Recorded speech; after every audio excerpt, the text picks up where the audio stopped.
త్రిమూర్తులలో ఎవరి ప్రత్యేకత వారిది. అయితే ఈ త్రిమూర్తులలో ఎవరు గొప్ప అని పేర్కొనాలి?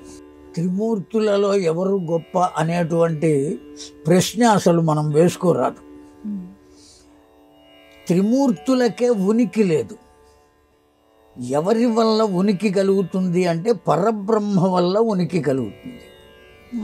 ఆ పరబ్రహ్మమే సృష్టి చేసేటప్పుడు బ్రహ్మగా ఉన్నాడు.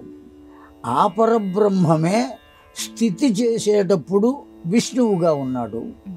ఆ పరబ్రహ్మమే లయం చేసుకునేటప్పుడు ఈశ్వరుడుగా రుద్రుడుగా పిలువబడుతున్నాడు. ఆయా రూపాలను కూడా పొందుతున్నాడు. మనం ఏ పని చేయాలి అంటే ఆ పనికి సంబంధించిన రూపాన్ని పొందుతాం. ఆఫీసుకి వెళ్ళాలి అంటే ప్యాంటు షర్టు వేసుకుంటారు, వీలైన వాళ్ళు టక్ చేసుకుంటారు, ఉన్నవాళ్ళు మెడకి టై పెట్టుకుంటారు, షూ వేసుకుంటారు, ఫైల్ తీసుకుంటారు, ఆఫీసుకి వెళ్తారు. అదే వ్యక్తి పొలంలో పని చేయవలసి వచ్చింది, ఎట్లా పెడతాడు? ఈ షూ వేసుకుని టై పెట్టుకుని టక్ చేసుకుని పొలానికి వెళ్ళలేడు. ఓ పంచె కట్టుకుంటాడు, దాన్ని ఎగ్గడతాడు, ఓ తుండు తీసుకుంటాడు, తలపాగా చుట్టుకుంటాడు, ఓ కర్ర తీసుకుంటాడు, కావలసిన ఉపకరణాలు తీసుకుంటాడు, పొలానికి వెడతాడు. కనుక ఒక పని చేసేటప్పుడు ఒక రూపాన్ని ఎట్లా పొందుతున్నాడో, ఇంకొక పని చేసేటప్పుడు దానికి అనుకూలమైన రూపాన్ని ఎట్లా పొందుతున్నాడో, ఆ పరబ్రహ్మము కూడా సృష్టి చేసేటప్పుడు ఒక రూపాన్ని, స్థితి చేసేటప్పుడు ఒక రూపాన్ని, లయం చేసుకునేటప్పుడు ఇంకొక రూపాన్ని పొంది 3 రూపాలతో కనపడుతున్నాడు, 3 నామాలతో కనపడుతున్నాడు. వాస్తవానికి ఇవి నామాలు కావు. బ్రహ్మ, విష్ణు, మహేశ్వరుడు అనేవి పేర్లు కావు, నామములు కావు. అవి వాళ్ళ పదవులకు ఉన్న పేర్లు. ఒక ప్రిన్సిపాల్ గారు ఆ ప్రిన్సిపాల్ సీట్లో కూర్చున్నారు. ఆయన ట్రాన్స్ఫర్ అయిపోయి వెళ్ళిపోయారు. ఇంకో వెంకటేశ్వరరావు గారు వచ్చాడు. అంతవరకు ఉన్న ఆయన సుబ్బారావు గారు, ఆయన వెళ్ళిపోయాడు. ఇప్పుడు వెంకటేశ్వరరావు గారు అని వచ్చారు. ఆయన దగ్గరికి వచ్చిన వాళ్ళు కూడా ఏమని పిలుస్తారు? ఆయన్ని ప్రిన్సిపాల్ అనే పిలుస్తారు. అంతకు ముందున్న సుబ్బారావుని ప్రిన్సిపాల్ అనే పిలిచారు. ఇద్దరిలో ఎవరు గొప్ప? ఇద్దరూ అదే పదవిని అనుసరిస్తున్నారు.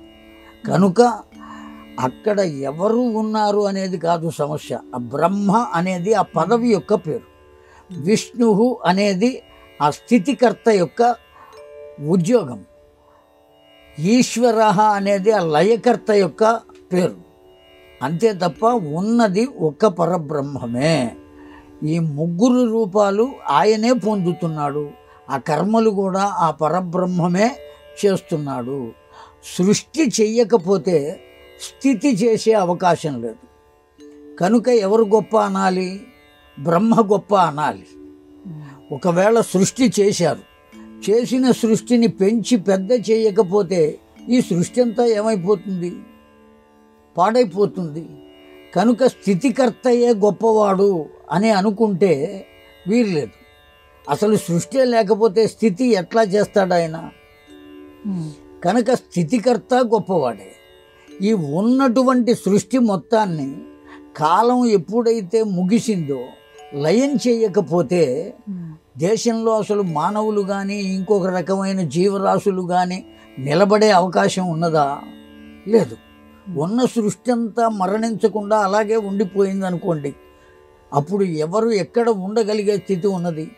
ఇప్పుడే జనాభా బాగా పెరిగిపోయి ఎక్కడ ఉండాలో తెలియక మామూలుగా ఉండే ఇళ్ల సంస్కృతిలో అపార్ట్మెంట్ల సంస్కృతి వచ్చింది. కొండల మీద కూడా ఇళ్ళు కట్టుకునే స్థితి వచ్చింది.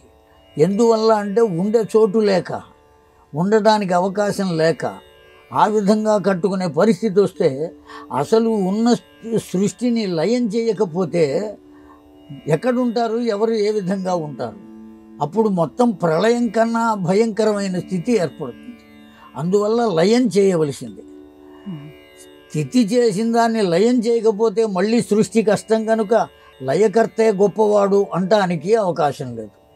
కనుక సృష్టి ఉండాలి, దాన్ని స్థితి చేసేవారు ఉండాలి, కాపాడేవారు, రక్షించేవారు, ఆ తరువాత దాన్ని లయం చేసేవాళ్ళు ఉండాలి.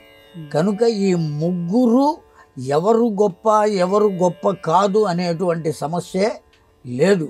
అసలు ఈ ముగ్గురు అనుకోవడమే మొదటి పొరపాటు. ఉన్నది ఒక్కరే, ఆ ఒక్కరే సృష్టి చేస్తున్నారు, స్థితి చేస్తున్నారు, లయము చేస్తున్నారు. సృష్టి చేసేటప్పుడు ఒక పేరుతో పిలువబడుతున్నారు, స్థితి చేసేటప్పుడు ఇంకొక పేరుతో పిలువబడుతున్నారు, లయం చేసేటప్పుడు మరొక పేరుతో పిలువబడుతున్నారు. కనుక ఉన్నది ఒక్కరు, అందరూ గొప్పవాళ్లే. అందరి ఈ ముగ్గురు కూడా ఒక్కరే, విడివిడిగా లేరు అనే విషయాన్ని ముందు మనం గుర్తించగలగాలి. అది గుర్తించగలిగితే ఇందులో ఎవరు గొప్ప ఎవరు తక్కువ అనేటువంటిది లేదు. ఉన్నది ఒక్కరే కదా. రెండో వారు ఉన్నప్పుడు కదా వారా వీరా గొప్ప అనేటువంటిది. ఉన్నది ఒక్కరే అయినప్పుడు ఇక ఎవరు గొప్ప అనేది లేదు.